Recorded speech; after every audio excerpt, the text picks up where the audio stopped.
They say everything happens for a reason, but I suspect everything happens for a Reese's. Like this commercial break. Did you need 15 seconds away from music or 15 seconds to eat a Reese's? Perhaps it's true. Everything happens for a Reese's. This podcast is brought to you by Colgate Total.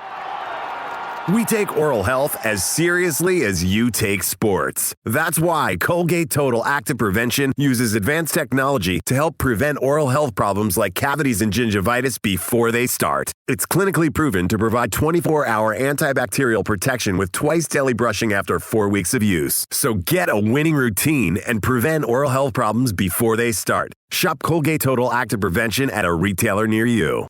Twinsies! Same jersey! Yeah, baby! USA! USA! USA! Where'd you watch the game? What'd you do for the game? Yeah, dude, I was up in New York watching it, man. Just, nice! Yeah, catching it. Me and Tay watched the entire game, man, and it's just so epic, man. When from the first drop of the puck, man, that game was nonstop action and just had me at the edge of my seat at 8:05 in the morning. Or 8:10 in the morning, whatever it was, man. Loved every bit of it, man. It was Big Ed Kelsey's birthday. Shout out to Big Ed. That's right. Making another gold on Big Ed's birthday. Hell yeah, man. What more fitting for the big guy on his birthday. And so we gave him a shout and talked to him a little bit during the game, and just exploded when I saw old Jack Hughes fucking put it right between the legs, man. How about a nice 5-hole? Nice little Lloyd Christmas look-alike rendition with the teeth. Oh, dude, he did. Yeah, he had the chipped tooth, man. High stick earlier. Golly. It looked like he had lost that tooth once or twice before. They crushed it. USA was so much fun to watch throughout the entire tournament, man. That semifinal game that you went to, I'm sure we'll get it to in the rundown, but absolutely Slovakia. epic. Yeah. And, beat our Slovakian heritage. We're not Slovakian. We are Slovenian. What, Croatian? We're Croatian. I think there's some Slovenian on mom's side too. Is there? Yeah. Slavs. Oh, I didn't know that. Got a little Slav in us. I mean, it's all like Balkan territory, I believe. Yeah. I think there's a little Czechy as well. Czechy? I think we're a little Czechoslovakian. We definitely got some Eastern European bank fucking heritage.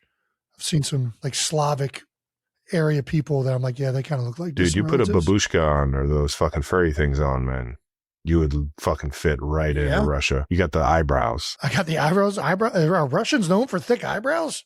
I think Russians that's are known. More like, which Russians are you thinking of? It is a very big country. No, dude, it's an epic game. Shout out to Canada too, man. Obviously that team is so fucking stacked. I've never seen that many close calls not go in for a team. Helly Beers, man. It's wild. Helly Beers, my fucking guy. Yeah, he played a hell of a game. The defenseman, I forget who it was in the net. He was stopping shots. It was crazy. Sometimes the force is just with you, man. There is just something about hockey, whether it's playoff hockey or national hockey, when guys are like going all out, it's just the most fun sport to watch on the planet. Bro, that was a fucking intense game from the start. How much the fucking puck was moving. It was like, there were a few passes. I was just like, how the fuck did he even know the guy was over there? You know what I mean? Right. It was like the puck was moving so goddamn quick. Those guys on both teams, those guys are like so in sync, man. Well, USA. Yeah, we should probably start this thing, huh? Hockey capital of the world. I mean, dude, we're men's and women's. Gold medal, best country on the planet in hockey. I don't want to hear I don't want to hear any arguments. I know you guys had a lot of shots on goals and put up a hell of a performance. And got to get back on defense, man. Most important person, goaltender. Most important person. You know what I'm saying? Helly Beers. If the Chiefs didn't have Patrick Mahomes, I don't know how many Super Bowls they win, but they have Patrick Mahomes. Hey. We're not playing hypotheticals here. Welcome back to New Heights, ladies and gentlemen, boys and girls, a Wondery show brought to you by Expedia, the one place you go to go places. That's right, the place you go to places. We are your hosts. I'm Travis Kelsey, my big brother Jason Kelsey out of the U.S. of A., Cleveland Heights, Ohio, and University of Cincinnati alum. Shout out to the Bearcats taking down the fucking Jayhawks at Allen Fieldhouse. I've been there a few times. Not an easy place to play. But shout out to the Cats, man. Keep making a fucking run, boys. Keep making a fucking run, boys. Got about 4 or 5 games left in the Big East, and I'm dialed in. I'm watching every one of them. Especially got my eye on those BYU Cougars. We got a play coming up to all you Cougars that are in the Kansas City Chiefs building. I'm talking to you, Big Red. We're coming for you.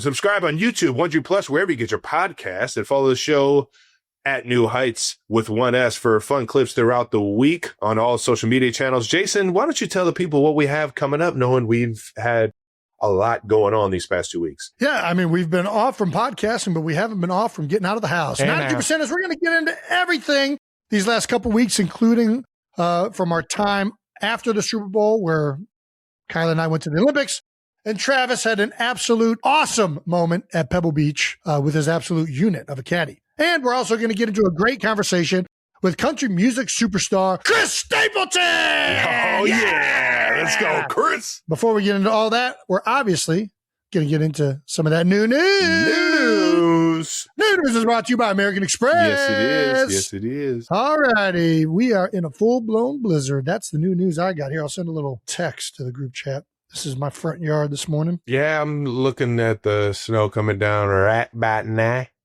Yeah, they weren't lying. I'm up on the East Coast right now, and it's coming down. Plentiful. It is coming down right now, and I fucking love it, man. When you haven't seen snowfall in a while, and like it get heavy and just turn the entire place white and bright. Yep. It is just so magical. It looks gorgeous. Hard to get around if the city isn't taking care of it, but it is beautiful. That's my problem, is that we have seen snow for a while now. It hasn't been missing for those of us in Philadelphia. So I'm kind of over the snow. I'm not gonna lie. It looks gorgeous. Love looking at it. But shoveling it, doing all that stuff, and then trying to freaking get around, it is a pain in the fucking ass. I'm not gonna lie. Dude, you don't have the old snowblower? Snowblower? No, I don't. No snowblower. Dude, that is an investment I need to make. You got to stop. You got to start working smarter. For sure.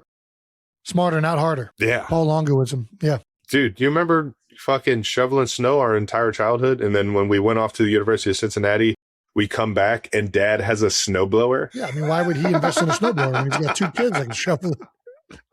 It's such a Hank Kelsey move. He ain't shoveling snow with that back. No chance. But then it's also like, yeah, Dad, do you want me to go like use the snowblower to shovel to get the snow? Like, nah, I got it. It's like he like, dude, it's one of the funnest things you can have.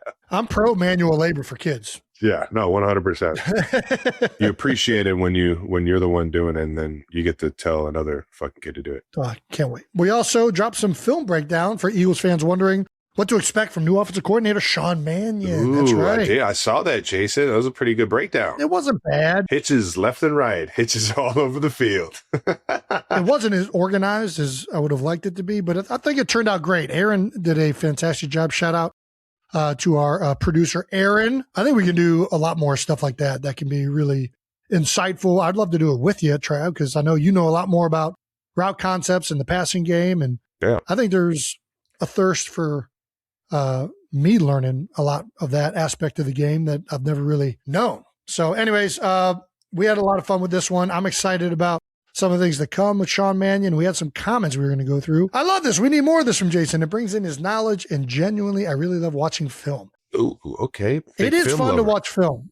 It is fun to watch film. You know what film also is? It's expensive as fuck. The NFL is, they're not fucking around. They got the licensing rights to that shit, and they're making you pay for every fucking minute of it. Well, not every minute, but you do a lot, they're going to start charging you. And that's the one reason it's really difficult. We had another comment, laughed my ass off. Good one starting out the breakdown of a hitch plane. That was all intern Brandon's idea. Shout out to intern Brandon. Thought it was a awesome way to start it off. Who doesn't love a good hitch route? By everyone. You know when everybody runs a hitch? Are you asking what it's me called? When you do it? Yeah. So it's called spacing. You ever heard that? You ever heard that one being called in the huddle? Spacing concept, yeah. Spacing concepts, yeah. Soften off outside, you're ripping those guys all day, and then if it's press outside, then you go inside, and the inside guys kind of have to have like a nice little feel on where to find those zones, where to find those voids. You don't want to run to get covered. And that was a great job by what was it, Messenberg or the tight end out of Green Bay, of finding that void on that arc release. Yeah. There we go. Love it. It was solid though. Solid stuff though. And I thought it was a great timing on the hitches. Jason sounding like a man who would be a great addition to the coaching staff in the offensive line room. Yeah, he would. Jason is 100% a coach in the offensive line room. The Eagles just don't pay him. I wish I had time to do more stuff like that. I really think it would be fun. But those coaches, as we saw with Mike McDonald, they spend a lot of time in the offices. And a whole lot of time. That is something that I don't have that much of a desire to do. Well, it was awesome to see you break down some film. I know I had some fun with it, but I'm sure the 92%ers would love to have an input on what we should break down next, like whose film we should break down next. We want your guys' suggestions, so please throw some suggestions out there. And do we have a segment name? Have we named this segment yet? We got some. We got no some segment name. We got some comments underneath the post that we already put out there of you breaking down the film from Allison Rose Barnum. All 22 with the 92. Ooh, not a bad one. Not bad at all. I like this one a little bit more though. Joe Courtney 13. X's and Bros. It's not a bad one at all. That was pretty good. One. We got one more from WikiWall, or the obvious Kel, see what I did there? Or Kel, see what they did there. Sorry about that. I can't read, but that was a solid one, and I just like his profile pic of AI with the fro. I think maybe you would just throw that out to the suggestions as well. How about it, 92%ers? Oh, that's Mike Wallace? Yeah, apparently. Like the Mike Wallace? Like wide receiver Mike Wallace? No. Mike Wallace is in the main producer I have on my individual stuff. Oh, that Mike Wallace. Yeah. That'll be very nice of humbling Mike. Anyway, shout out to Mike. Mike did a great job with the bobsled video that came out this past week. Shout out to Mike and Joey. I can't wait to get into that. We're going to get into that in a second. That was fantastic. Yeah. Also, this Friday, dropping some bonus content. The Heights Hotline. Off topic, off season. How about it? Got some great voicemails from the 92%ers that you guys are going to hear us answer, and available on YouTube, Wondery Plus, and wherever you get your podcast this Friday. So make sure you check that one out. Once again, new news is brought to you by American Express. Let's keep it moving to Out of the House. Brought to you by Pepsi. Oh, man, I should have worn my Pepsi hat. Ed Kelsey favorite. Rocking all the fucking USA gear because we're champions. Did you know that Norway was that fucking far ahead of everyone? Why are you saying Norway? What do you mean? Is it not Norway? What do you mean? Don't they have like the fucking most golds of everyone? Oh, you're talking about in the Olympics. I did not know that. But I mean, Norway's always up there because they're... Dude, they came into it with 70 more medals than us. They came into it? Yeah. Like all-time medals? Yeah. I mean, listen, there's not a lot to do up there in Norway other than freaking skiing. Cross-country skiing is just how you that's hiking. That's just going to work. Yeah, exactly. I was watching the Olympics nonstop, and you were at them, so you didn't see a lot of the broadcast, but in between they were showing why Norway is like always like one of the best in the winter games. And they said they call it the Norway. It's the way of Norway. And they said they get them on skis and skates and get them down the slopes and into the games when they're real, real young. It's like their way of like competing in a lot of ways. Right. So yeah, either way, let's keep this thing moving. USA won gold in hockey, and men's and women's. That's all I care about. Out of the House is brought to you by Pepsi. Before we get to the Jason and Kylie in Italy, don't forget Kai. Tell us about your time with the bobsled team, Jason, out in Utah. Dude, it was awesome. For those of you that didn't see the YouTube video that dropped last week, I got the very fortunate experience to go up to Team USA Bobsled's headquarters out there in Park City, Utah, and got to see what it feels like to go down a track in a bobsled with Team USA. Frank Del Duca, the driver and captain of the Team USA unit that I was with, as well as some awesome Olympians, Kylie Humphreys, who won bronze, I believe, in the mono bobsled, which is just one man bobsled. Yep. They were kind of all up there. And the whole crux of the video was like, hey, what does it take to make this team or to like kind of be considered? So we started off by putting me through the ringer testing to see if I would even go qualify for that. And to which that I was borderline at best. I don't think they would have given me another shot, but they appeased me. And, every time they said you got to hit a number, you hit the number. Yeah, but I was also way below what they would like at those numbers. Oh, okay. All right. Well, they said between on the would you run a 20 or a 40? It was a 30-meter sprint, so it's like a little bit less than a 40. It was like 30 whatever yards. And you ran that at 3.9, and it looked like you were jogging. It didn't look like you were sprinting. I definitely can do better than that. And but it was why didn't you? It was the vertical jump test that was really the telltale sign. The 30? The 30 didn't count at your weight and your power? I don't know. Here's the thing. They did say, so after we got done with this, we did what I really wanted to do, which was to see how these guys train. So we got on the dry land sled up top and we started working on pushing, getting into the sled, how they get out of the break, the cadence. They use a cadence to know when to time it up so they all hit the sled in unison. It was awesome. It was a blast learning all the different techniques and whatnot. I would love to do this more. I mean, it was a humbling experience, but they did say you're coming off with some power. Definitely coming off with some power. We know if there's anything Jason Kills has got, it's the power. I think it would be a lot of fun to do it more and to actually, they wouldn't let me push and do it on the ice for liability concerns. You have to be better, I think, on dry land and really go at it, jumping into the thing first before they let you do it on ice. They didn't have a fucking waiver? They had some waivers, but there were also 3 people. I mean, one of the sleds in the video, the driver didn't make it in there. So they're like, yeah, we're not doing that with you. But they did say, if you want to come up to the track in Lake Placid, the indoor, we'll let you potentially try and push it and jump in. So maybe that's a future video in the making, because I would like to see that full experience. But it is the timing required, the athleticism that these guys have. All of these guys are former like athletes and usually big skills. Some of them are former lacrosse players. Most of them are former track runners.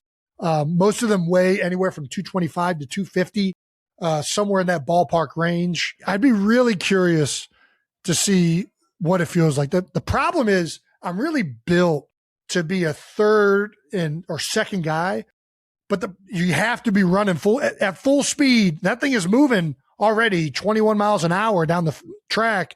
You got to be keeping up with it. Off the jump? Well, but by the time you're jumping in, that thing is moving 19, 21 miles an hour with all 4 of you pushing it. Man. So that was a big thing that was hard even on the back end of it. That's moving. They weren't even like really getting after it. It is hard to keep up with the back, especially if you're the last person to jump in. You can't slow that thing down. So you have to be running to keep up with it. So shout out to all those Olympic athletes that are doing that. They are world-class, explosive, top-end speed runners. I would be curious to see how a lot of linebackers and running backs would do. That feels like the best. Or tight ends. Little Travis Kelce moving on that thing. Come on. It sounds like I'm like a 19 to 20 mile an hour like top end speed right now. And I don't know about once you start striding, you can get that thing going. You got them long legs. You got those bird legs, Trev. I hear it. Yeah. I've actually recorded myself. I'm only going 19, 20 miles an hour. I know these numbers actually pretty well. Well, either way, it was an awesome experience. It was great to meet all them, to learn how it all happens in a very intro novice way. Yeah. And then also just the ride itself, way more intense than I imagined. Like I thought it would be like a roller coaster. I really did. I thought it'd be, we'll go around the bends and the energy that you are moving down this thing at over 80 miles an hour. And when you go into these bank turns, it pushes you into the bottom of this thing. And on the bottom of the sled, there's like these metal rails and my ass is so fucking wide. They're sitting on those metal rails. So I'm being pitched down onto these metal beams. I'm trying to keep my head up so I can see. Are you not allowed to put a seat in this thing? Huh? I have no idea how Frank Del Duca, the driver. I have no fucking idea how he was even knowing when to do the turns and everything. Well, you got to know the course. You have to memorize it. Yeah, you got to know the course. That makes sense. It is going by so fast, like just so.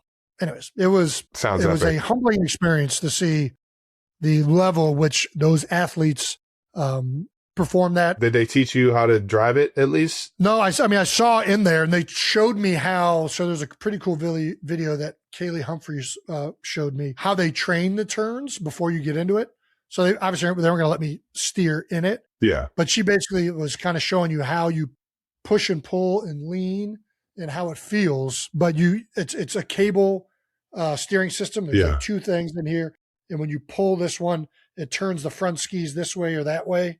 And that's basically how you're steering it. The skis I thought would be like ice skates. I saw you talking about them on there. That's insane that they're not really getting into, they're kind of just gliding on the curve a little bit smoother. Yes.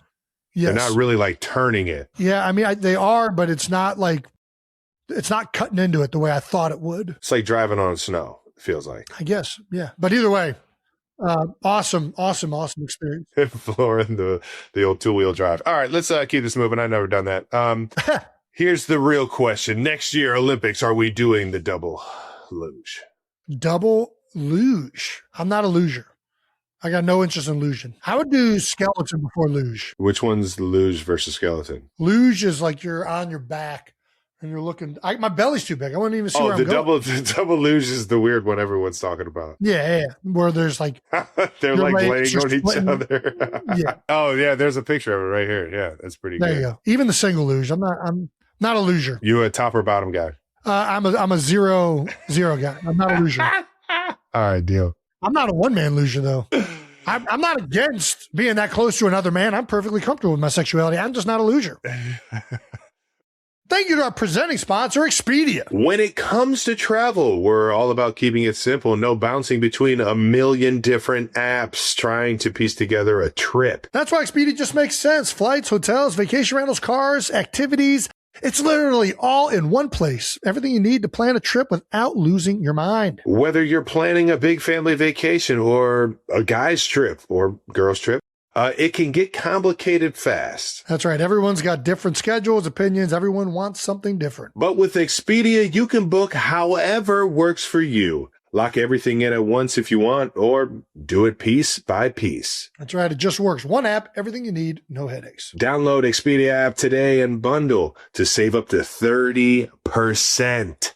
Oh, man. Members only. Savings vary. See site for details. Expedia, the one place you go to go places.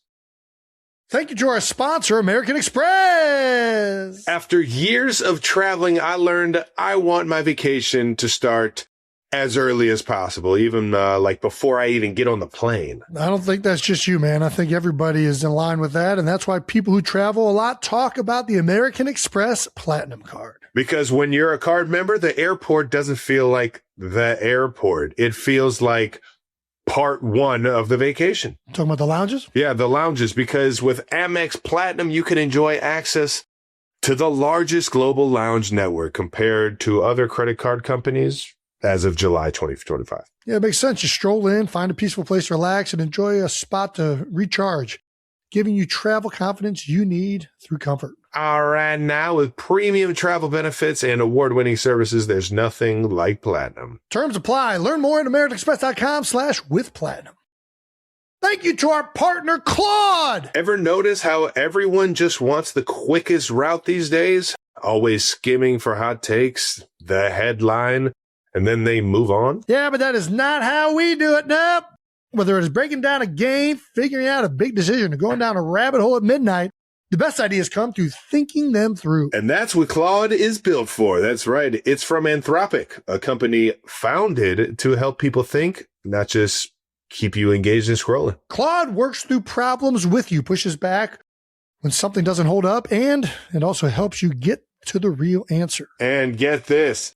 Claude has a new live sports functionality that shows real-time scores, standings, and player stats across all major leagues. Check it out at claude.ai/New Heights for problem solvers who keep thinking. Well, we know someone you're really, really comfortable with, and that's your wife. And CBS Olympics threw out there that Kylie, Kelsey, and her husband are supporting the USA women's hockey team. That's right. They made sure to call you the plus one is essentially it. You're the plus one, Jason. And sometimes being a plus one is the best feeling in the world. Kylie was there on behalf of NBC and YouTube. I really was just there to have fun and enjoy the Olympics. So I was 100%. This is the correct way to say it. And I thought it was hilarious. Hell yeah. I wanted to tell him like I prefer ball and chain.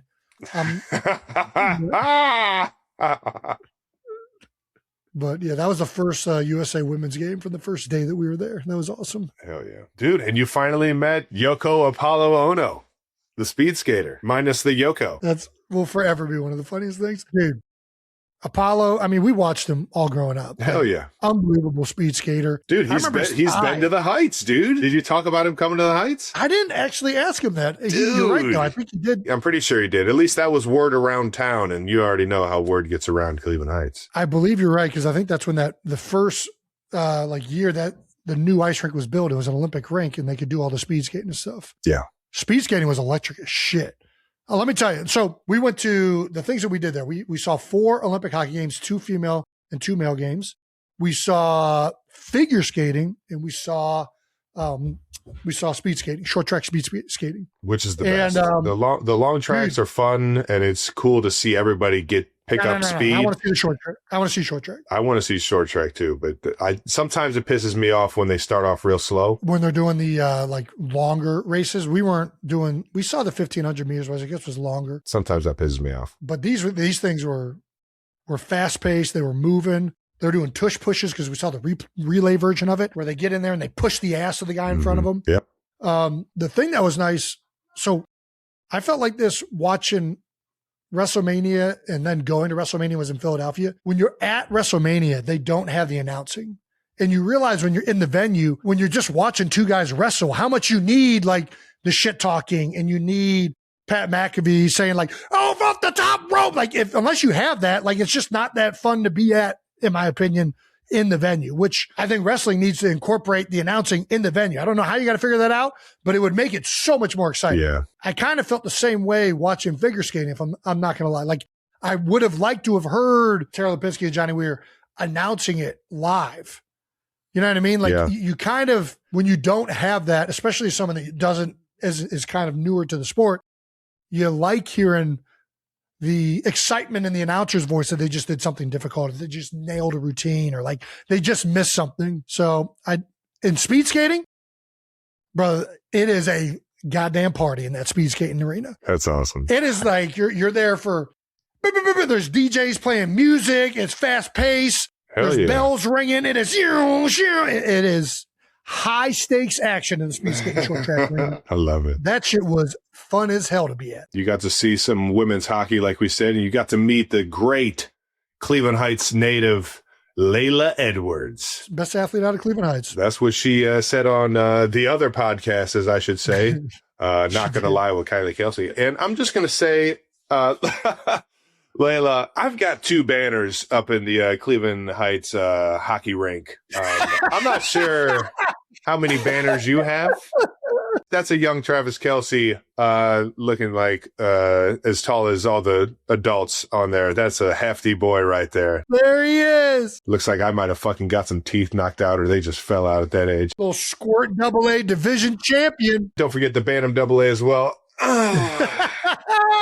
Cleveland Suburban Hockey League champs right there. Two-time champs. I don't know. I haven't been back. I saw you were Mighty Might. You probably moved on to AAA before.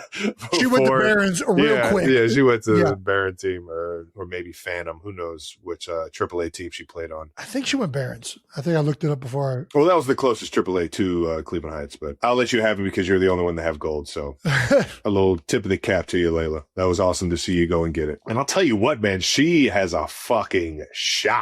She was sniping multiple. She's ripping the wrist shot, dude. And she's setting up people in front for the tips. Hell yeah. She was very, very good throughout the Olympics and through the games. One of the things after talking to her, like, you realize she is from the Heights, man. There's just like this humbleness, but also like she's a great person and it comes across very apparent when you speak to her. We got a chance to meet that whole team. Kylie had 4 of the girls on after the game. They seemed like they were all just so close, man. That's what I was about to say. We hung out with them too after the men won gold in the little back room. They're a great team, man. They're tight knit. They're playing jokes on one another. Just so proud for all of them. And it's an incredible moment to win a gold medal. I can only imagine what that feels like, man. Especially in a team sport like that. You know, you got everybody in the United States watching. Yeah. Shout out to Laila one more time for bringing home some gold to not only the USA, but the old Heights, baby. Because you know how proud we all are once you grow up in the Heights. No doubt. Well, how much do you credit the women's hockey team of winning gold to Kylie turning around? She's going to do everything she can. She puts her superstitions first, yeah. And she's making me participate. What were you wearing in this? That is a hat that was sold exclusively for the Olympics. I believe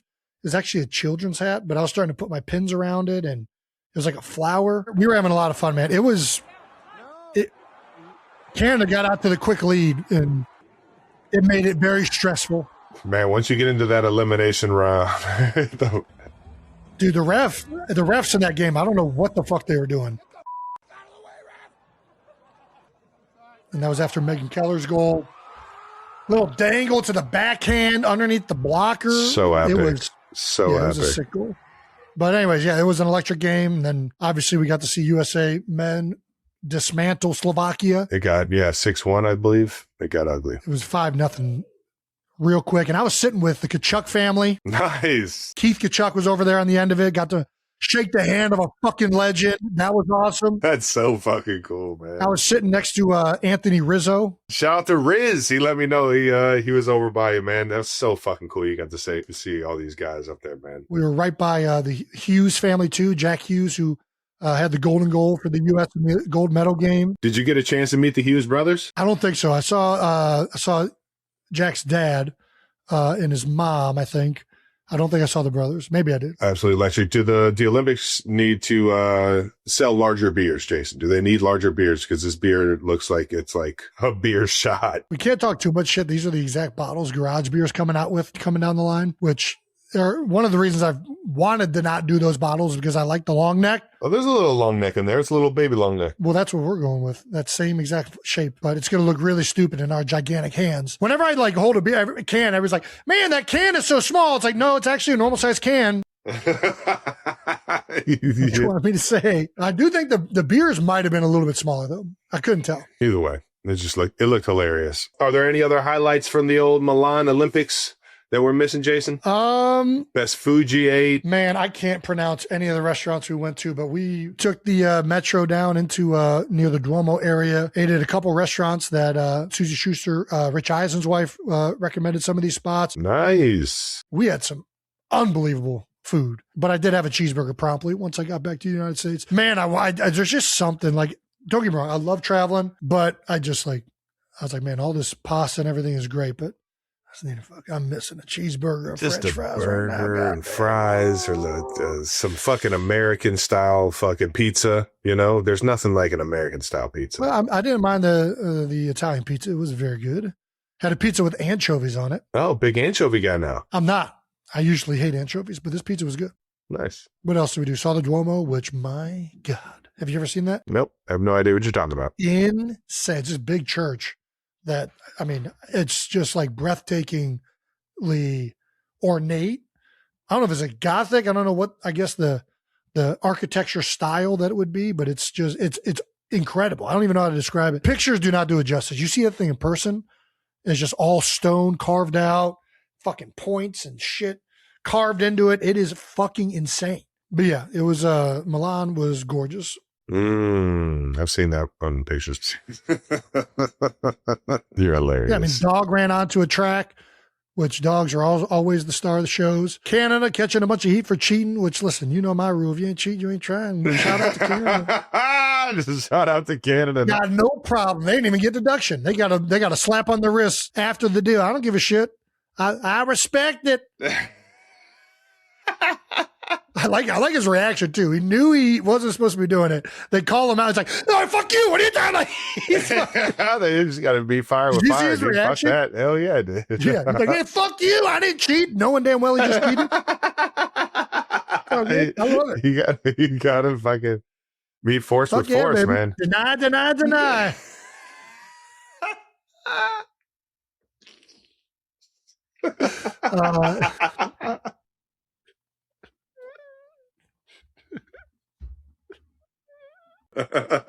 Man, fuck you. It's like when the ref comes up to me. He's like, hey, just make sure you let him go. Oh, was I doing that? Was I holding him? I didn't think I was. Oh, sorry, sir. I didn't know I was holding him. Knowing damn well I just held the fuck out of that guy. I just go the other way. I'm like, man, he's holding me. Yeah. He's holding me. You look at it. You saw him holding me first. Exactly. Ref, I was trying not to hold him, but I just couldn't disengage. He was grabbing onto me. Oh, man, that's hilarious. God damn, that was an epic Olympics. Shout out to all the Olympians. That was I enjoyed every single bit of it, from all the ski and snowboarding to the speed skating. Even saw a bunch of the figure skating. And man, it was a fucking show. Shout out to Alyssa Liu for bringing home the gold. Alyssa Liu. Yeah. And, shout out to both hockey teams bringing it home for the red, white, and blue. When I was watching the figure skating, we were at the short program night. Nice. I was sitting in front of Nathan Shen, and he was describing to me like all the things that they needed to hit. Yeah. So by the end of it, you knew what to look for and everything. Yeah. Like if somebody missed it, you knew what the review color was. If it was green, it was good. Well, they were showing that on the TV too. I was like looking at it like, ooh, we're gonna have to review that one. That's not good. It's a yellow. Is the heel at 6 o'clock or is it at 9 o'clock? The great Scott Hamilton, I'm sure. Dude, how cool was it meeting that guy? Unreal. That was Mom's favorite. We always used to watch Scott Hamilton. Favorite. Yeah, well, touche. But she was the one that was like, he's the best when we were coming up. And I just remember, I don't know what it was. Was it the gala that we always watched Scott Hamilton do the flips in? Because you can't flip during the Olympic Games. I asked him this too. I thought that he was the reason the flips were banned. Apparently they were banned before him, but he would do it. He just never did it in competition. Right. Which now they let him do it. This is the first year I think that they changed the rule. You can do flips now. Oh, I didn't see anybody doing flips. Yeah, he would do it. And yeah, I mean, he was the star of figure skating. And he brought up a point too. Like now, there's not really a lot of opportunity for figure skating outside of the Olympics. So a lot of these Olympians, they do like 5 or 6 years. They start so young, but then they retire at like 26. Scott had like a professional career touring figure skating for like 20 years. And he's like, this is like, it just changed a lot since he was around. You know, I think that all the figure skating would like it to get back to that, right? They're really trying to push to make it something that is a touring professional circuit that it used to be on a large scale. And that was one of the reasons I think that we remember him so much, is like he was doing it for so long. Nice. Well, now that the Olympics are over, what are you going to do next, Jason? What are you going to do? Well, I'm doing TGL. What? Indoor, that's right. Dude, right? I've always wanted to go to TGL. Same. And thankfully it's a part of ESPN, so I get to go down there and work. Nice, man. Do you get a +1? Yes, I would love to have you if you're willing to come down. Yeah. I've heard from everybody how state of the art and incredible this technology is. So I can't wait to check it out firsthand. What Tiger and all those guys have done at TGL is just remarkable. So epic, man. Going to be really cool heading down there. And then after that, I'm taking some much needed relaxation time. Yeah. I mean, you're the king of getting out of the house, Jason. I love how this all started where I was like, you couldn't keep me in my seat. I didn't have the opportunities I had back then. Now I'm over here going to the Olympics and the Super Bowl and all this stuff. Touche.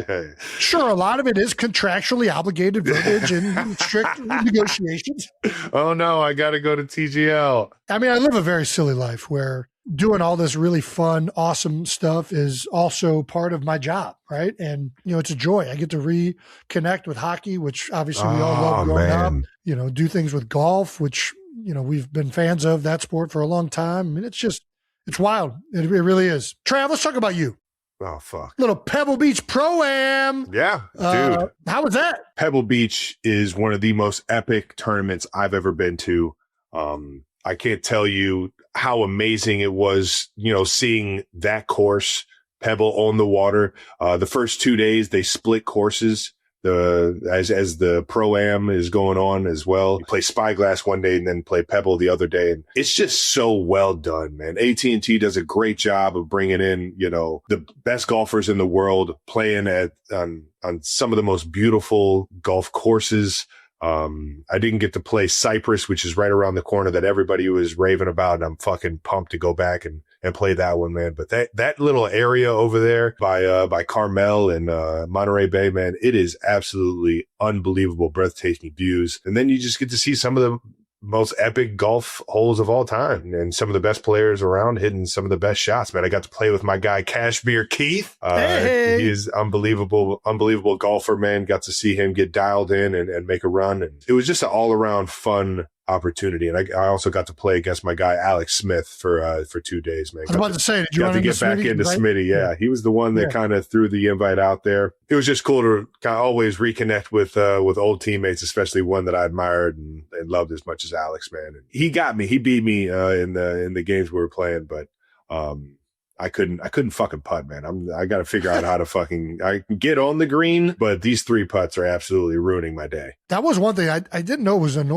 guess it's not Northern California, but it's up there by San Francisco, right? It's up there. Yeah. I think it's in between.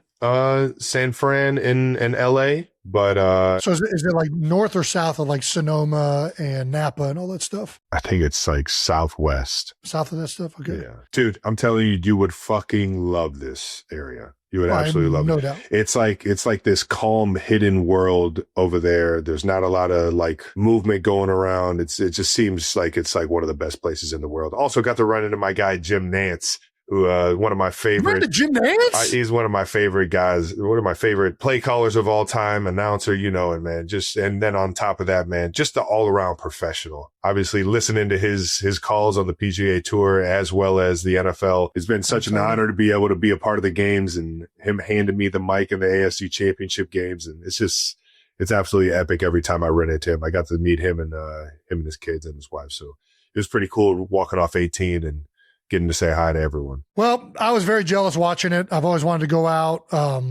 It was the one off week I had before the Olympics. So I'm like, you know what? I'm going to take this time to go back with the fam before we head out again. But I'm glad you enjoyed it. What happened on the first tee? Can we talk about that? Yeah, you know, I was told by somebody, I'm not going to throw anybody under the bus, but So let's play this video first. First on the tee from Sea Island, Georgia, Trav, you're not is Keith Mitchell. I wear cashmere too.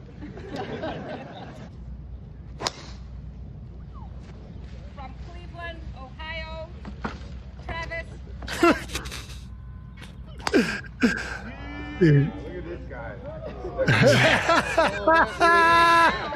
I then found out the more I saw Cashmere Keith rip it, that his game is as smooth as Cashmere as his swagger. So Your swing's looking good right now, Trav. I appreciate that, bud. I'm starting to really play too much golf. What do I got to do to get a smooth swing like that? I mean, you and I have always been opposites. You've always been the smooth athlete. I've always been the like fucking tight wound, run through a brick wall with zero finesse. How do I get this? I think you gotta loosen up, and that's obviously the clear thing to say. But it seems like you're pretty wound up, like you want your muscles like firing at all times. Yes, and I like my muscles firing at certain times. When you loosen up, you get more on the backswing in terms of rotation. And then you can really start the like strength in the transition up top. I also get way too quick at the top because I do that. And, that's what happens with me. And I fucking yank the ball into the ocean. But, I will say losing a lot of weight will help you loosen up as well. Going the opposite. I was just in Italy, Travis. Dude, I got down to 250. I got down to 260 last offseason. Felt really good about it.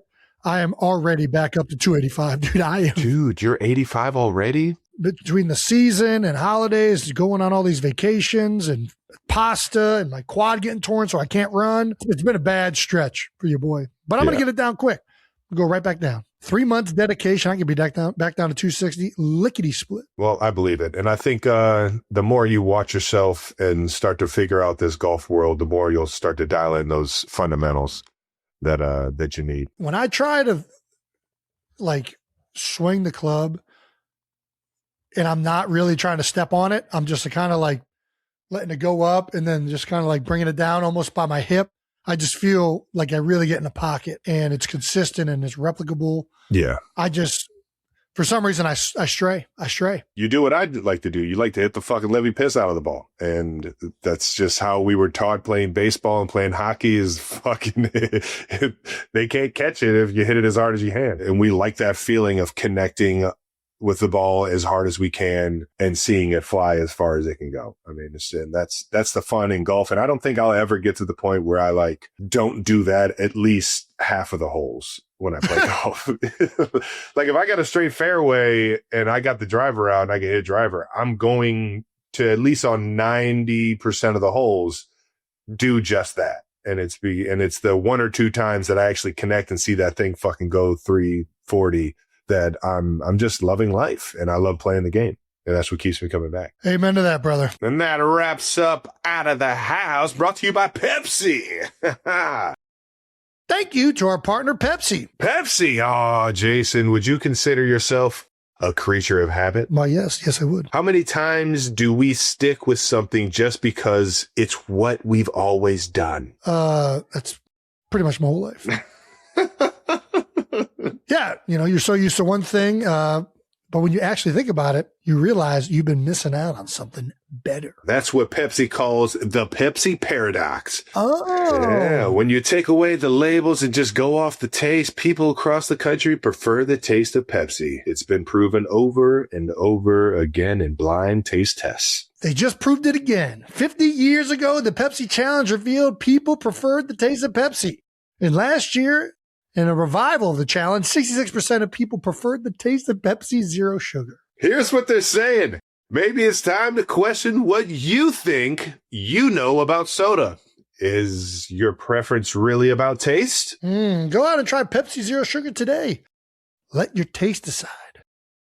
Thank you to our sponsor, Hill's Pet Nutrition. Ever wish you could trade places with your pet? Yeah, they don't work. They don't have to worry about deadlines and don't overthink things. They just do them. That's right. They're just living their life because they're dogs. But pet parents have to balance work, family, their health, and a million other things. This is all true, but going through life is even better with your pet. Especially when you're doing right by them and all their nutrition needs to give them a long, healthy life. That's where Hills comes in. Hills science-led nutrition helps you give more love than humanly possible. Their formulas are designed to support your pet's health, so you can focus on all the other things and moments like playtime, couch cuddles, and celebrating milestones together. Because you're only human. There's Hills. Find the right food at hillspet.com/science-does-more. Thank you to our sponsor, Allstate. Checking Allstate first could save you hundreds on car insurance. That's smart. Not checking, we're recording before starting the episode. Brandon, not smart. Happens a little more often than you think. Sometimes I'm so out of breath from screaming our guest intros, and then I have to do it again. Yeah, checking first is smart. So check Allstate first for a quote that could save you hundreds. You're in good hands with Allstate. Potential savings vary, subject to terms, conditions, and availability. Allstate North American Insurance Company and affiliates in Northbrook, Illinois. Let's get to our conversation with the old Chris Stapleton. This incredible conversation is brought to you by Claude. Also, fun game to play during this interview. See if you can tell when Chris's 121 proof whiskey hits us. Alrighty, our guest today is 6-foot songwriter, singer, and country music superstar from Staffordsville, Kentucky. That's right. Kentucky. 19-time Country Music Award winner, 12-time Grammy Award winner, including his most recent win for Best Solo Country Performance for Bad As I Used to Be. You know him from his hits like Tennessee Whiskey, White Horse, Parachute, Nobody to Blame, Broken Halos, and It Takes a Woman. 92%ers, please welcome the man that performed a national anthem so good it brought me to tears. All right now. The one and only Chris Stapleton! Yes, sir. How many people do you venture you've made cry just from singing the national anthem?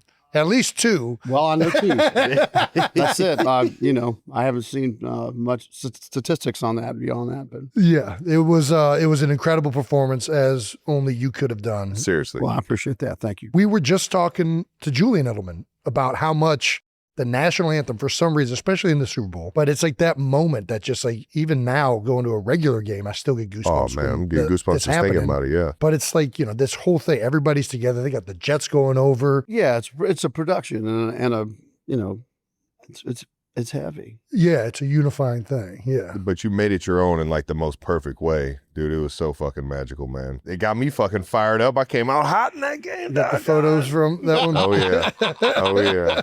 Fucking epic, man. And it was some great TV editing too, I have to say. Of course. They caught you guys, The right moments, man. and all the aircraft carrier and all this stuff. It was really great. She was awesome, man. Well, you're on basically a football podcast. You played some ball back in the day. Yeah, like 30 years ago. Oh, Time out, though. In high school. Listen, I know a ball. I did know a some ball research player there. when I see one. Yeah. Look at that haircut right there. Dude, you already I know. did have a haircut too, yeah. You played Tim Couch in high school? I did. Yeah. That was the first football jersey I owned, actually. Well, actually, I take it back.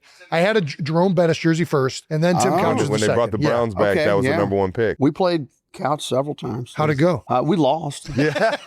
What positions you were playing? I was linebacker and Let's go. fullback. Middle, outside, where were you at? Yeah. Inside. Inside backer. Yeah. Heck That's yeah. awesome, man. Taking on My fullbacks God, man. and yeah. It looked like you had a little neck roll in there. You had that little cowboy. Those are those That's big just shoulder how big pads. Those Those are fucking the- shoulder pads were back in the day. That's right. I love it. Who'd you grow up watching? Oh, I mean, I grew up in like Joe Montana, Jerry Rice era. That was kind of, oh yeah. Dan Marino, those guys. Very fitting that we're out in San Fran. Yeah. Yeah.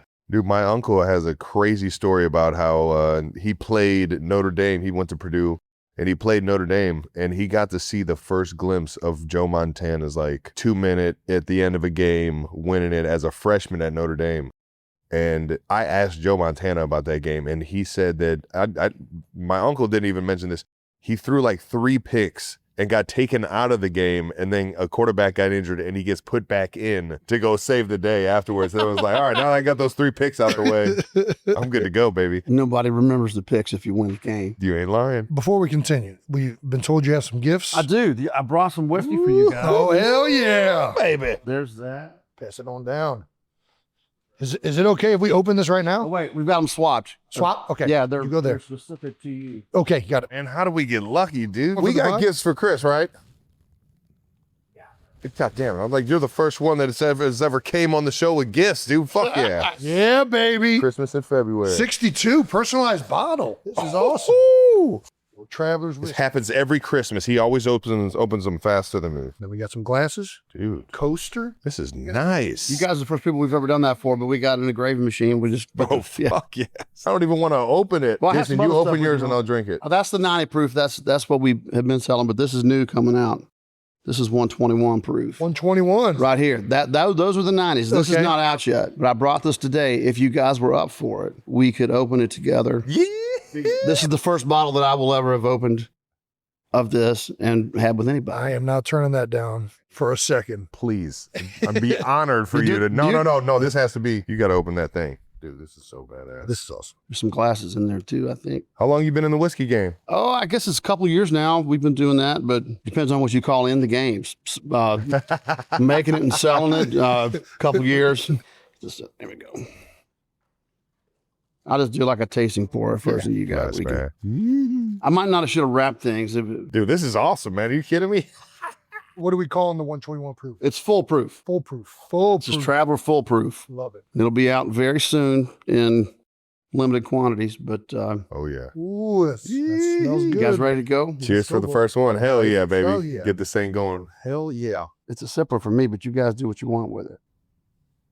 Well, if I didn't already have enough hair on my chest. That is fantastic. Dude, that is Very smooth good. as shit. Foolproof. 121, and it is smooth. Dude, thank you for this bottle. This thing's definitely going up on the bar, man. Thanks for having me on. Oh, that's so good. Loosest I've ever been in I a was about to say, podcast. this is what? Loosest I've ever been in a podcast. Here we go. I got to ask even more about it. So being from Kentucky, it's always just been in like your backyard, right? Like a lot of the distilleries? but you or know, what? as I became an adult and played music, it's been a big part of what we do. I've always enjoyed Buffalo Trace product, which is Oh, that yeah. what we do? That's who makes this travel whiskey, and That's awesome, we, man. always had a bottle of something that they were making in the room for every record we've ever made. And so when I had the opportunity to work with Harlan, who's the master distiller on Pappy and Weller and all these, things that you can't get, Right. to do this, it was something to jump at. And it's been really good to us. And I think this is going to do well too. And Yeah. Bro, this is we're amazing. having dog. fun with it. That's right. We jumped in the beer world, but the whiskey world's a whole new world for me. If every one of them tasted as good as this, that bottle's going to be going real quick. Well, that's going to sneak up on you. It's 121, but the 90 would be I can feel it, already. It's good in a Yeah. great way. It warmed me up for the first No sip. doubt. That's the best part. All right. So last time I ran into you, I was at the George Strait concert. I've been to a bunch of your shows. Well, no, the last time you came to a show, you had a tiny baby. With That's what I was about to say. So you don't know this. Come again? Chris met Finley before you met Finn. At his show, she was so new and so young, we couldn't leave her at home, and we wanted to go to the Yeah, show. can't miss the show. Is Yeah, that the yeah. link? And Chris gave me one of my favorite things, and I've stolen it since you've said it because I love it so much. That you miss like the smell of like Oh, newborn man. babies. New There's like a baby smell smells coming off. is a great thing. I'm going to sound like a weird, creepy dude talking No, about it's it. not but- creepy at all. Because anybody that's held a kid, I think a infant like that, you know what you're talking about. Yeah. Yeah, when you're a new parent and you hold the baby, it's the smell of your own child there in your hands. It's a great thing. Absolutely. Beautiful thing, man. I also like to smell other people's babies. That's why, that's where it's going to sound creepy. Pardon me, sir. Can I smell your baby? Please hand this over. So you're going back out on tour though. Oh, yeah. Right? Yeah. We got some tour dates coming up. Nashville's Nissan Stadium, Charlotte's Bank of America Stadium.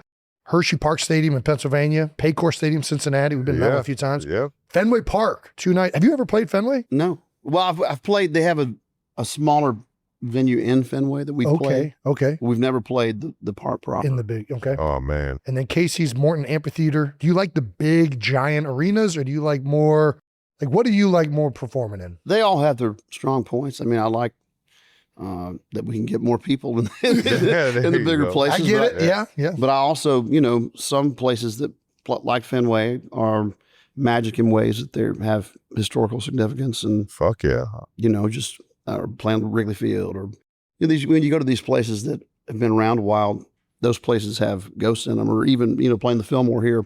We're in San Francisco right now. Like playing the Fillmore here has a lot of music history, and you do those things, and you feel like you're part of the ethos of music. Yeah, okay, absolutely. I've talked to Taylor about this a few times, but she grew up in the country world in Nashville and in high school and coming up, and she was underneath a lot of these big country singers, and she raves about how together they are, how they maneuver on tour and stuff like that.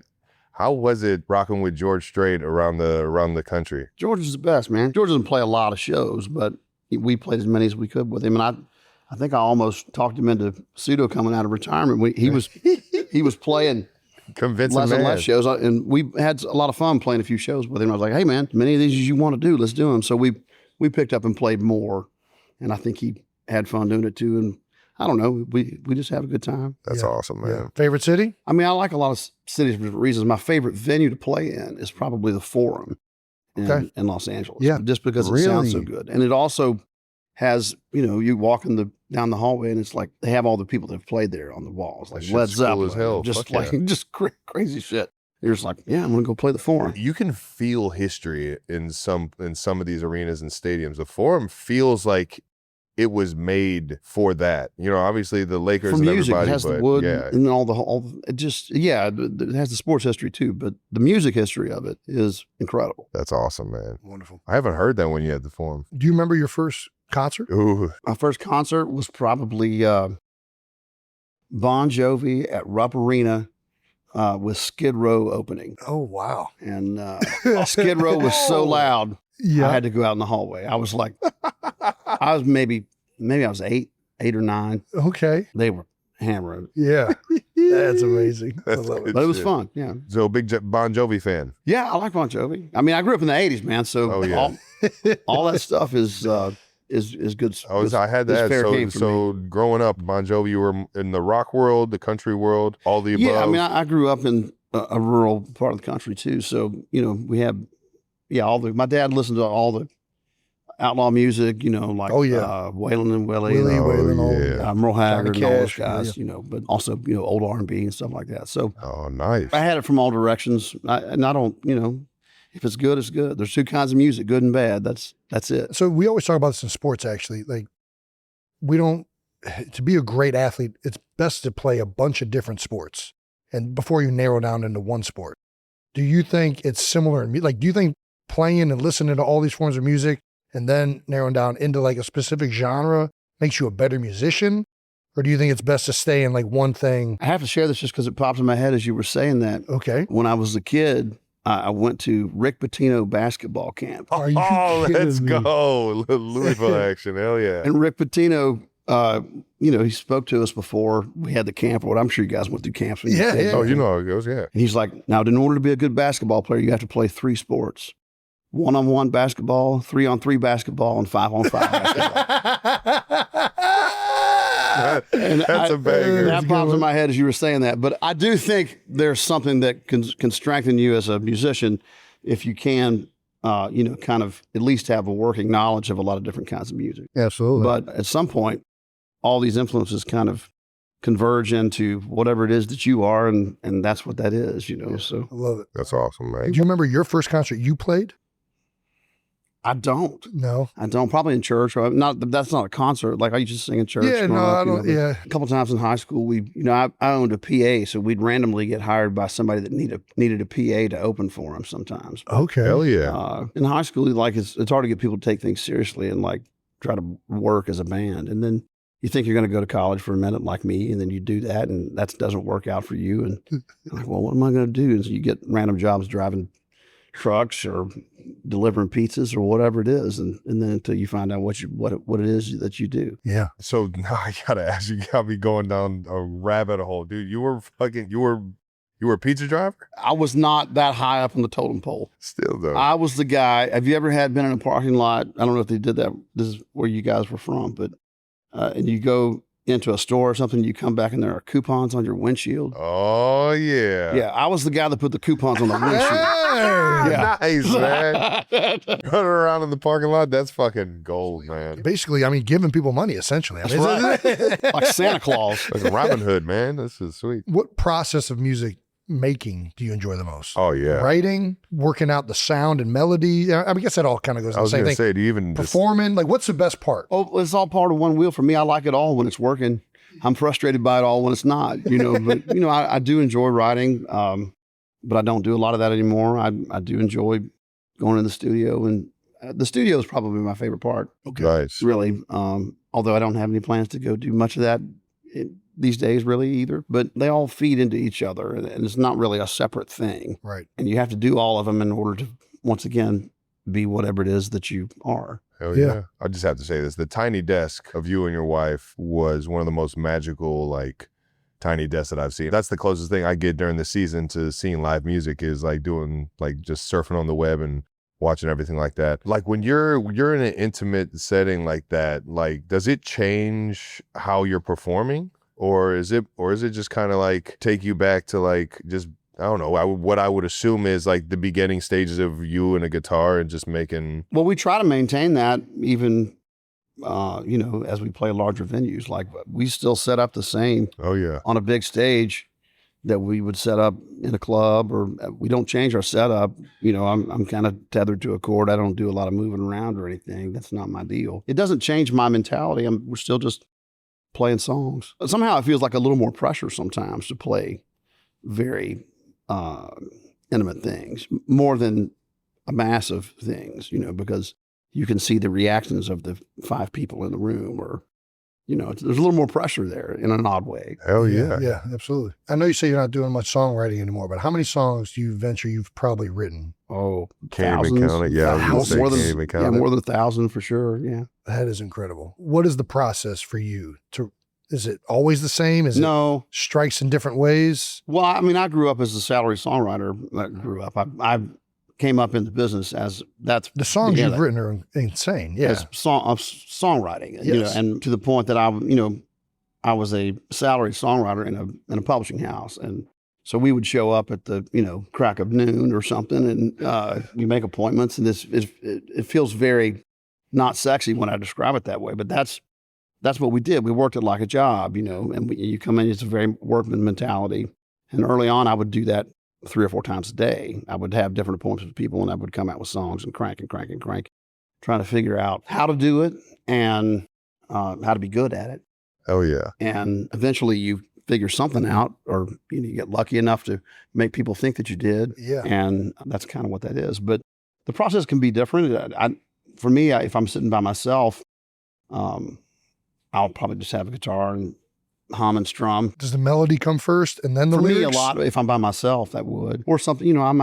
I've dreamt choruses before, or That's you wake up cool, with, man. just I'm writing a song right now. Not necessarily, but I would be if you said something, or you said something, or something, something struck me, a light on the wall, that would, start the wheels turning. Hell yeah. So you can't avoid it if you are a songwriter a little bit. You're always writing a song. Yeah.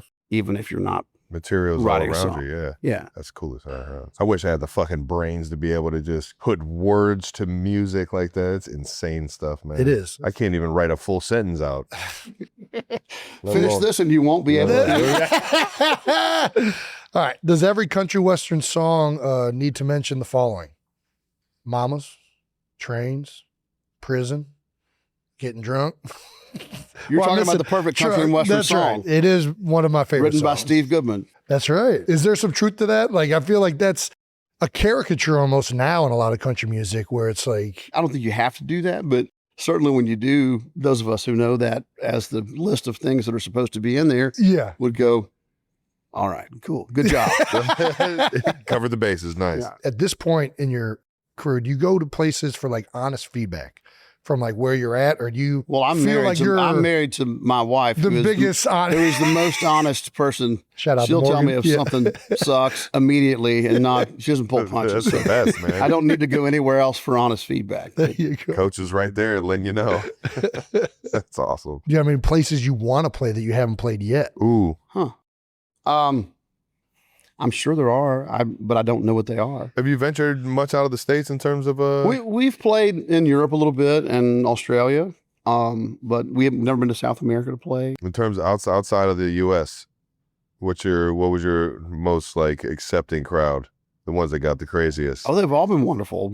Everybody in Europe's great, and Australians are great. Everybody's really nice to us, and Hell yeah. we don't do it that much. We don't, it might be 3 or 4 years before we do those kinds of things, and so people really show up. That's awesome. It's a really nice feeling to think that whatever you've done has crossed an ocean and gone to the other side of the world, Do you feel like for country music in general too, like those opportunities overseas are becoming more like the genre is growing? Like it feels like way bigger than it was when I was growing up. I do think that that's true. I mean, there's always been some element, particularly in Europe and Australia, has a very, kind of Australian country music scene of its own. Yeah. But yes, I think as a whole, there's probably more of a market for it than there ever has been. Like I was over in Ireland and this young kid was like caddying for us. He got in his car when he was leaving and he was blaring. I forget what the country song was, but it was one of mine, right? Exactly. It was Parachute. Yeah. So this is fantastic. Thank you. And you guys also have a car this year in NASCAR? Yeah, we have a car at the Daytona 500. This is the second year for it. Okay. It's a partnership with Junior Motorsports, which is Dale Earnhardt Jr. Fuck yeah. And we're going to Daytona 500 again. There we Oh go. man. Is there a cooler pastime in any sport than what NASCAR was like originated from? Like running from the cops is the pastime of the sole sport. There's nothing tops Not that. just running from the cops, but bootlegging. Bootlegging, sorry, yes. Running from the Yeah, cops.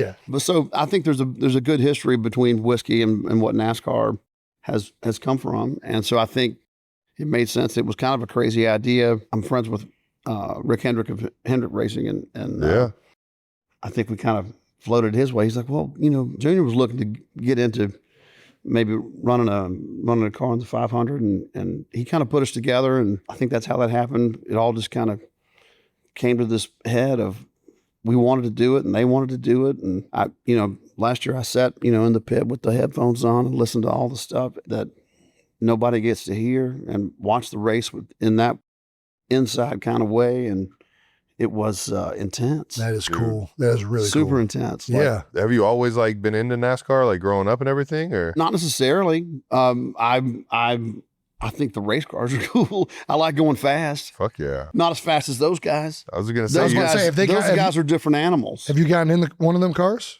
No. No. Is there a desire to? No. said you like going fast. No, I don't have that. I don't have that gene. I appreciate the stamina and the will and the lack of fear Yes. that it takes to get in one of those things. We went to a bowl game. Was that? Oh, you weren't there. You were already No, in the league. sorry. So we went to a bowl game in Charlotte, and obviously the NASCAR Hall of Fame's out there. So part of the bowl game in college was that we got to go experience like going around the track in one of those cars, and you're basically sideways going around those turns. Yeah. Like that is a steep turn. grade. And you're hugging the outside of the car and somebody else is behind the wheel and you it's a fucking wild ride. I mean, I took a man. hot lap with a race car driver in a track car that wasn't like a race car. Uh-huh. And he was telling me how much more it could do if it was like outfitted for the race. And I was about to puke. I was just like, okay, I'm good, man. Let me out. Well, I've been a major fan of yours for a long time. Really started when you were still with the Steel Drivers playing with that group. Like that was the first time I heard your voice. I'm like, man, this guy just has something about him that I just love listening to. And then it went from there when you started doing your solo thing and really took off. And you've gone so far. Do you have a moment when it all initiated where you're like, man, I'm really doing this. Like I'm in the music industry. Yeah. I mean, I was in the music industry, as a writer, that was my goal. When I moved to town, I met a guy that was a songwriter named Steve Leslie, and who was kind enough to introduce me to some people. And the instant, I was a salaried songwriter working in the music business, sitting in a room making up songs for a living. That was making it to me. Hell yeah. I'm playing a guitar for a living. What more could you want? That's right. Was there anybody walked in those rooms or you took those meetings with that you were like, oh shit, I got to create something with this. I got to Or like rise to maybe the somebody's occasion. performing it and you're like, I just wrote a song that somebody like, I don't know. I did early on. I went into the room with a veteran songwriter guy because I was real lucky to get in the room with some of those guys, Yeah. And I sat down in the room with him. Never met the guy. And he goes, hey, man, you must have a pretty big ego. I'm just like, what do you mean? He's like, well, you're 23. You're walking in here thinking you can do this with us and, make a living doing it. You must have a pretty big ego. And I was like, well, if that's how you want to look at it, I guess. Not gonna say no. Not gonna say no. Let's see what we can do. Well, that is awesome. Dog, thank you for the stories. Appreciate the wisdom. Appreciate you taking the time and even coming over here. Yeah, man. Appreciate the gifts. Yeah, Appreciate the whiskey. Appreciate you giving me all Absolutely. nice and I hope you guys warmed don't have up. much more to do today, but you probably do. We don't have much more. We only got, I think, a little bit longer. Yeah, but this is just sitting down talking. This isn't work. You already know. exactly. Especially we get to hang out with guys When like the you, talking so. becomes easier when you're. It just flows. That's right. Oh, man. Appreciate you coming on and Yeah, cheers cheers. one last time, Yeah, brother. cheers. Thank you, man. Thank you to Chris Stapleton. Once Yes, again, that sir. conversation was brought to you by Claude. Just the best dude, man. He's so down to earth, so just himself, man. I got to see him 2 days later at an NFL event, absolutely tearing it up, man. And something about him that just makes you want to know more about him.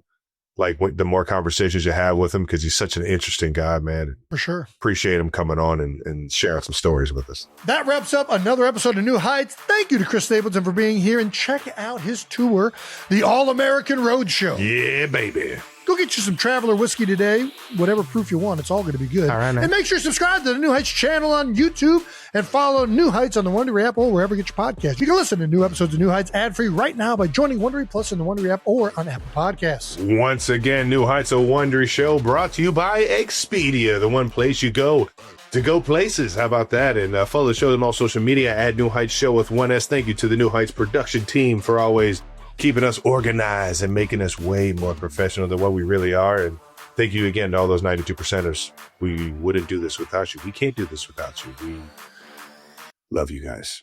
And we'll see you guys next week or this Friday. Peace.